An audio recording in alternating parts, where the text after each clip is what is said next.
You're listening to this podcast because you're hoping to hear a nugget, words of wisdom, or something that challenges one of your current perspectives or beliefs that will allow you to take said piece of information, apply it, and experience change. And not just subtle, mediocre change, significant, impactful, next level transformational change. And if that is why you're here, I think you would agree with me when I say that consistency is an integral component, an integral ingredient in the recipe for achieving change. But where I want to challenge, shift, and upgrade your perspective today is by sharing the following. Yes, wholeheartedly agree that consistency is important for achieving change, for achieving success. Yet, when it comes to achieving transformational change, next level success, consistency may not be the most important ingredient. Candidly, many people are consistent. Very few get ahead. And what I want to plant as the foundation of today's conversation is the following. Change happens as a result of intensity.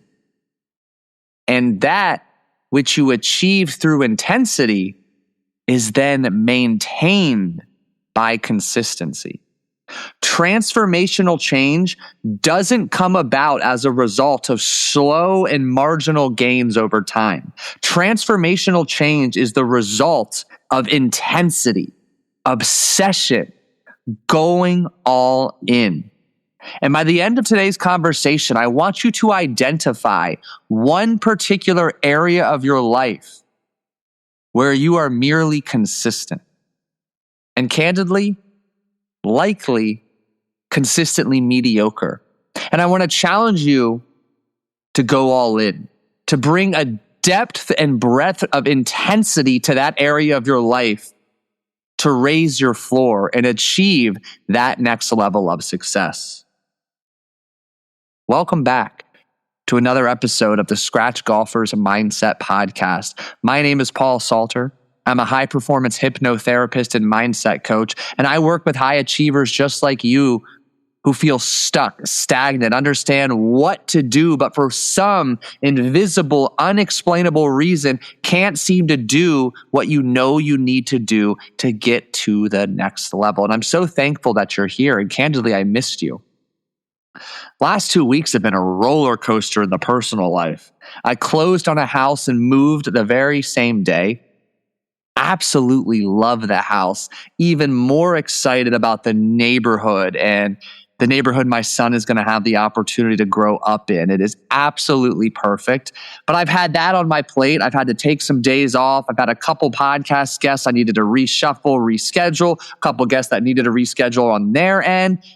And then I just got knocked on my ass, literally lost my voice. It was a struggle to whisper. Felt like shit, yet candidly, it was kind of funny. I was just perplexed. Still probably not 100% from a voice perspective, so that's likely why I might sound a bit nasally, but we're on the up and up. We're trending. So I didn't have an episode last Thursday, and candidly, it felt a little something about it. It just didn't feel like me. I can't skip. I had to control. I had to be perfect. Yet within about 15 minutes of just sitting and accepting that I wasn't going to half-ass put an episode out there, it was okay.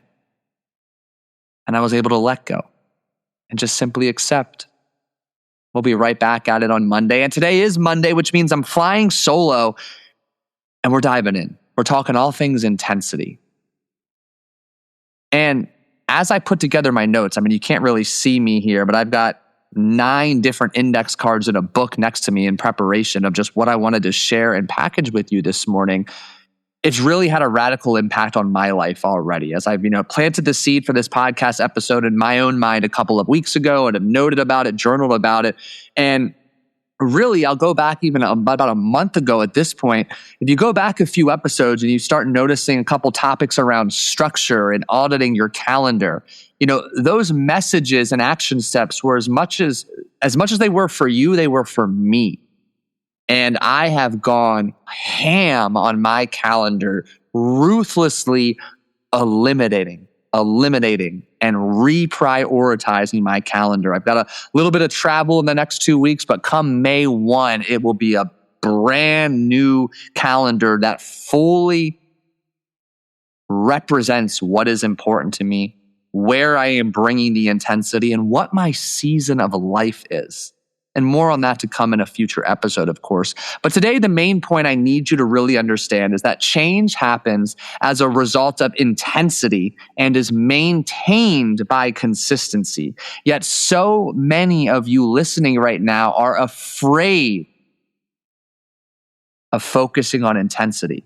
It feels good to be consistent, but the problem you're facing if you feel you are consistent yet are still experiencing stagnation and lackluster progress is because you are consistently mediocre, likely not doing enough to move the needle, providing the necessary amount of stress to strengthen skill acquisition and level up. And I want to dig into a couple examples today to really help you understand and illustrate just how much more impactful intensity is when it comes to transformational change versus consistency. I want to speak to some of the common pitfalls and reasons and fears of avoidance of intensity, and then help offer a different perspective to see life seasonally or as broken up into different chapters where you can be intense in this area of your life, consistent in others, and free you up, give you permission, if you will, to be intense here and consistent there, and allow that to ebb and flow with the seasonality of life. And I want to do so and kick off this conversation with just a simple, in fact, a timely metaphor to really illustrate the value and impact of consistency. Artemis 2 just got back from the moon, so I think this metaphor is quite timely, but consider this on the topic of intensity versus consistency. The latter, consistency, ideal for maintaining, but intensity necessary to help you raise your floor before you shift into maintaining. A rocket burns 90% of its fuel during liftoff, fighting Earth's gravity and atmosphere. Yet once in orbit, it glides effortlessly. New habits follow this cosmic principle. The initial push demands enormous energy to break old routines, but maintain it long enough and momentum takes over, requiring only minimal adjustments. That's a quote that's directly from a book by author Jonathan Goodman, Unhinged Habits. Phenomenal read, to say the least. Can't recommend it enough. Again, Unhinged Habits, Jonathan Goodman. But think about it. For the rocket to blast up through gravity and get into orbit, an immense, indescribable amount of fuel is present.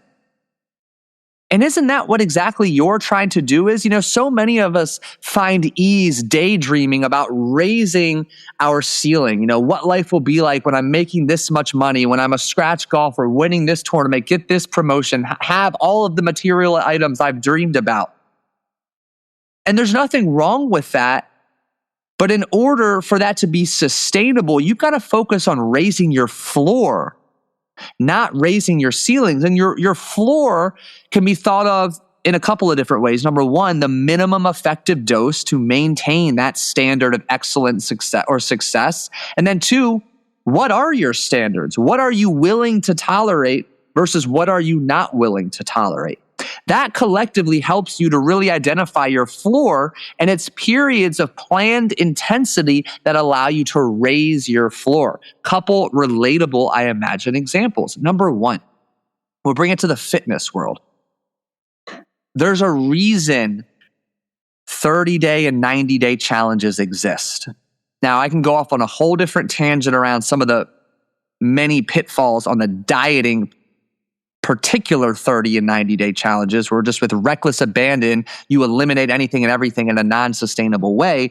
and you continue to find yourself 2 steps forward, 3 steps back. That's not what I'm talking about. But in the fitness regimen, these challenges where you put immense intentionality matched with intensity for a short duration of time, you take someone who has very minimal consistency or maybe no workout experience and you get them to commit to 5 days a week. Yes, that is very much a 0 to 100 approach. And it shouldn't be done alone. You should have community. You should have accountability in the form of a coach, a mentor, a leader of sorts. But for someone like that who's going 0 to 100 at the end of that 30, 60, 90-day period, the ability, the amount of energy required to maintain 5 workouts a week is significantly less compared to when they first started. And now, through plenty of hardship, challenge, and unexpected obstacles across those 90 days, they've begun to develop not only the habits, most importantly, the identity of someone who works out 5 days per week, and it becomes far more attainable and manageable to remain consistent executing 5 workouts per week. Think about it in another light. Let's say for whatever reason, over the past couple of years, you have just been digging yourself a hole of debt, credit cards, loans, interest stacking quietly in the backup. And at some point you realize it's now or never. I've got to get out. You don't climb out of a deep hole by casually scooping a little dirt each day. Intensity is what creates that breakthrough. It's an aggressive push to pay down that debt as quickly as possible. Maybe it includes cutting unnecessary expenses, increasing income. You pick up a second job, you start your side hustle, whatever it may be, and you begin making large, uncomfortable even payments to pay down that debt. You say no when it would be infinitely easier to say yes. And collectively, this intensity, it creates momentum. It gets you out of the hole. And the underlying benefits here are twofold. Number one, literally, you're saving on future interest paid by paying down the debt faster. So that's obviously a win. But secondly, in the process, what's happening is you make this commitment to intensely pay down debt. You're intensely upgrading your identity. You're becoming someone who can say yes and say no, can quickly filter and decide what aligns with the current goal and the version of you that you wish to become. You start creating more respect, acting with integrity and confidence, because now you are the man or woman who's doing what he or she said she would do by ruthlessly prioritizing everything that needs to be done to pay down debt. Let's bring it back to the golf space now. If we have to oversimplify here, let's break the golf game down into 4 simple areas for improvement opportunity. Very much simplifying here. Off the tee, approach shots, short game, putting. Look, 99% of you listening right now don't have the adequate time to go ham in all 4 of those areas on a weekly basis. You have demanding careers, you have spouses, you have children, you have other priorities, passions, and commitments. Yet what happens is you take a laissez-faire, half-ass approach to one or some of these areas on occasion, or it ebbs and flows without any natural rhythm, rhyme, reason, or intentionality, and your game, and therefore your handicap and scoring ability, remains fairly stagnant as well. What if, though, for the month of April or for Q2, you double down intensely on just one particular area of your game? It doesn't mean you absolutely abandon the other 3. You do what's known as the minimum effective dose to maintain your current skill level, while then taking the freed up time and energy that now become available to ruthlessly attack with the utmost intensity one aspect of your game. You watch that level up over the 30 to 90 day period, and then you can shift that one into maintenance mode and bring up another leg of your game. So maybe for April or for Q2, it's putting. And maybe it's 3 45-minute putting practices per week, with some drills at home with your putting mat at home, in between some daily drills for alignment, for start line, for distance control, whatever it may be. The point being, after these 90 days, you can still do a little range work and short course work. Those 3 buckets are going to have maintained while your putting is going to have dramatically improved. And then you're not going to need the same amount of time, the 3 45-minute practice sessions a week for Q3 to maintain your putting. You're going to need less, and you can dedicate Q3 to off the tee. Your putting still maintains where it was because you've raised your floor, and now you can raise the floor of another core aspect of your game. So again, it highlights the principle: the change you seek, the transformation you desire, will only be a byproduct of intensity.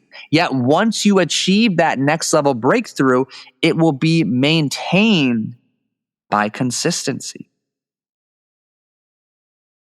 Now, if you're listening to this and you're like, Paul, I am so consistent. I do all of the things I'm supposed to achieve my goal, golf and otherwise, but I feel stuck. Is it possible that you're consistently mediocre? Checking a box just to check a box without ever applying or experiencing the necessary amount of stress to stretch yourself, push yourself beyond your comfort zone to actually solidify or deepen skill acquisition. Remember, you need discomfort, you need stress, you need expansion to move the needle and strengthen a skill. You can't expect to go to the gym 5-6 days a week and do the same weight for the same number of sets for the same number of repetitions for the next 6 months and expect to get significantly stronger. You're going to more or less be able to do exactly what you were able to do 6 months ago. But if you go in with what's known as a periodized plan, you're constantly undulating, periods of greater number of sets, greater number or less number of repetitions. You're pushing yourself. You're stopping 2 reps short of failure, then 1 rep short of failure. Then you're stopping once you hit failure. That planned approach to intensity, then intentionally planned periods of rest or backing off that intensity, that allows you to grow because there is an intense period of stress followed by an intense period of rest, and you've expanded, you've stressed, you've stepped out of your comfort zone, you've allowed yourself to recover, reset, and readjust, and then now you've created a new floor, and you can stack more gains off of that. That same basic principle in the gym that I have a hunch is very familiar and relatable, it's transitory. It applies everywhere. It's incredibly transferable. So similarly, on the course, if you're doing the drills that feel comfortable 5 times a week, that you're air quote good at, that feel familiar, there's merit to it. But if you really want to get better, you've got to push yourself. You've got to make things harder, more challenging. You've got to have the minimum effective dose of stress that allows you to grow. And you can't do that by being consistently mediocre, consistently checking a box just to check a box. You need to bring a depth of intensity and obsession to push yourself well beyond your comfort zone for a planned period of time. Now, why do most people shy away from this? Many reasons. Number one, it's fucking hard. Because literally, it's just willingly, repeatedly pushing yourself to a place of discomfort. Your body rejects that on all levels, mentally, physically, emotionally, spiritually at times.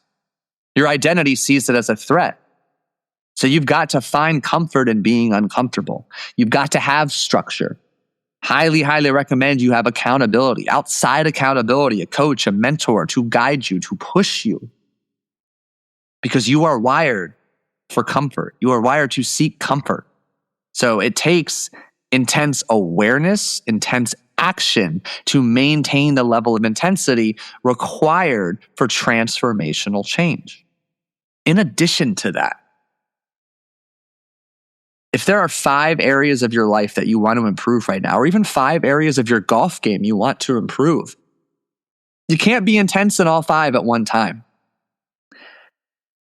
Yet, so many people, and maybe you've already had this thought, you're listening, you're understanding my messaging. Okay, you want to bring the intensity to the putting, but you're still trying to be fairly intense in the other areas as well. And you're not allowing yourself to really go all in on putting. And what's happening here is you don't actually bring the level of intensity required to spark change, to spark growth, because you're afraid that you might lose whatever you had in one of these other 4 aforementioned areas. And the truth is this: in order to bring the necessary intensity, you need to ruthlessly eliminate, automate, delegate, edit, eliminate. Ruthless elimination creates the space, like physically, time on your calendar, but ruthless elimination also massively expands the energetic, mental, and physical bandwidth so that you have the energy necessary to truly bring that intensity to your chosen domain. And the reason I have learned that so many people struggle with this, and myself at times included, is that you become so overly focused on what it is you're giving up versus what it is you're gaining. If you tell me, Paul, I absolutely need to become a much better putter, I'm so committed to becoming a better putter, but you're so fearful of some small chance that you might suddenly forget how to swing an iron or hit a driver off the tee as a result of being all in and intense in your putting practice, well, you're missing the point, because you're telling me you're so committed to being the best putter in the world, and you're not focusing on what you're going to gain and how it will feel to dramatically improve your putting. You're focused on everything you're focused on everything you're going to lose, and that's not where your focus should be if you want to bring the intensity necessary to achieve transformational change. You shouldn't go at it alone. I mean, just very candidly, you can. You absolutely can. There's many people who are more than capable. But I challenge you. Have some external accountability.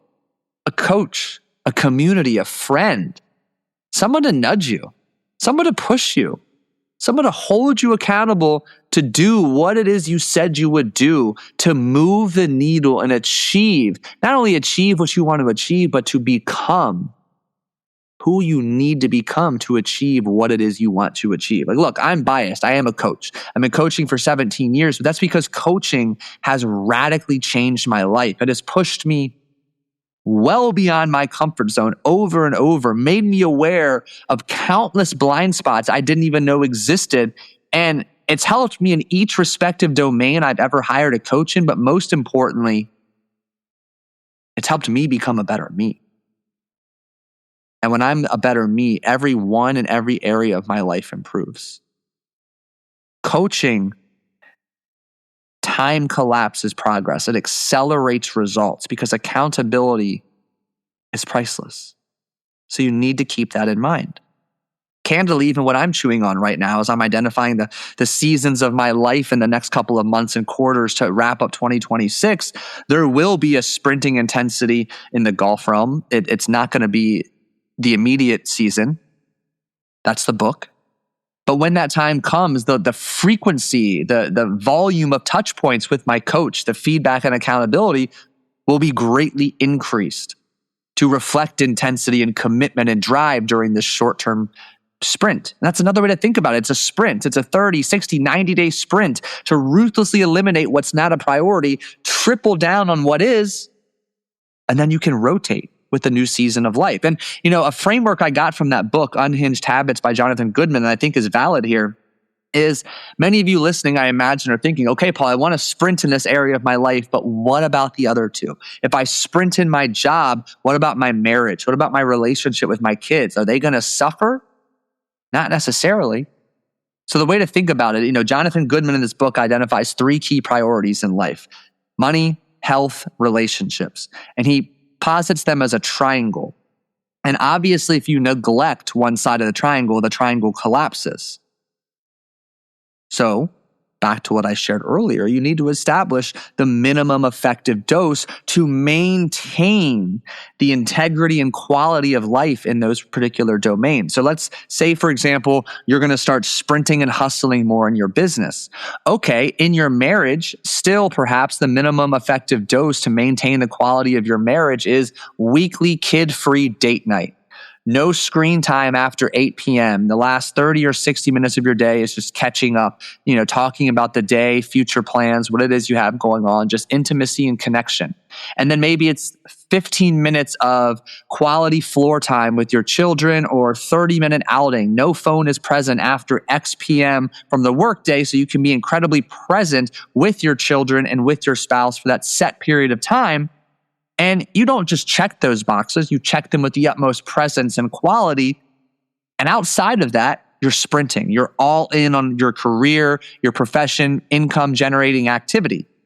Now, remember, and I've shared this in a previous podcast episode, this is all well and good. I'm hoping it's bringing some ideas and clarity to your mind. If you do have to go about this while navigating with a significant other and with children or business partners and colleagues, you need to communicate. Hey, babe, for the next 30 days, I'm really going all in and making a strong push in my business in this area of life. This is important to me because of X, Y, and Z. Here's what I am looking for. Here's how I envision this playing out. Here's what I need from you. But what I want to learn is, what do you need from me? Do I have your support? What do you need from me so that we can be on the same page and still be the wonderful team that we are? Just a couple frameworks. Take one, take all, take none. But I want you to really hear me when I say you need to communicate this with those most important people of your life so you don't create resentment, so you don't burden yourself with unnecessary feelings of guilt and can continue to sprint intensely for that set period of time. Lastly, sprinting is fun. Many of you are already wired to go, go, go, do. I hope after listening to this conversation, you can attack those periods to sprint with a better framework with more clarity, but you also need to intensely rest. So and really it's about the work to rest ratio. It's going to look a little different for everybody else, but you need to understand rest is what allows you to really be able to sprint.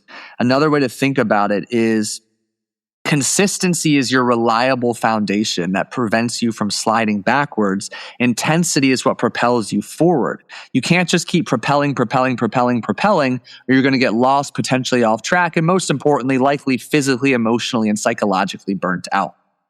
So you need to rest. So maybe that's a 90-day sprint on a big work project or aspect of your own business. And then the next 30 days, you're maintenance mode in work.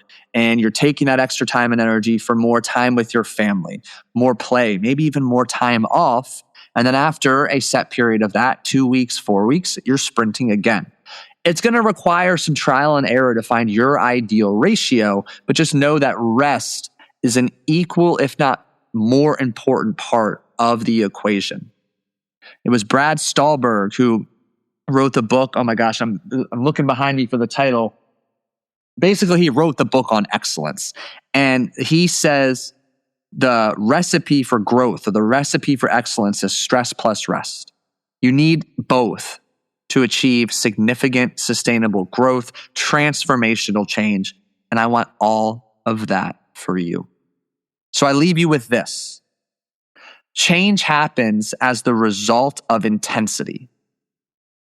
Transformational change doesn't come about as a result of slow and marginal gains over time. It happens as a result of intensity. And then those results are maintained by consistency. Where today are you committed to being intense? What goal are you going to turn up the dial of intensity for the next 30, 60, 90 days? What do you need to ruthlessly eliminate? I mean, honestly, your best next step after listening to the end of this podcast and leaving a rating and review if you haven't already is opening up your calendar. Getting clear on what you can remove to create space for being all in on what matters most to you in this season of life. If this conversation moved you, challenged you, inspired you, please share it. Please share this podcast. If you haven't left a genuine rating and review, do so right now. Your ratings, your reviews, you sharing the podcast is incredibly meaningful. It helps support the show. It helps put the show into the ears of people just like you who need these messages, these wake-up calls, these challenges, these different perspectives. And I, from the bottom of my heart, greatly appreciate it. Be intense, make today great, and I'll catch you in Thursday's episode.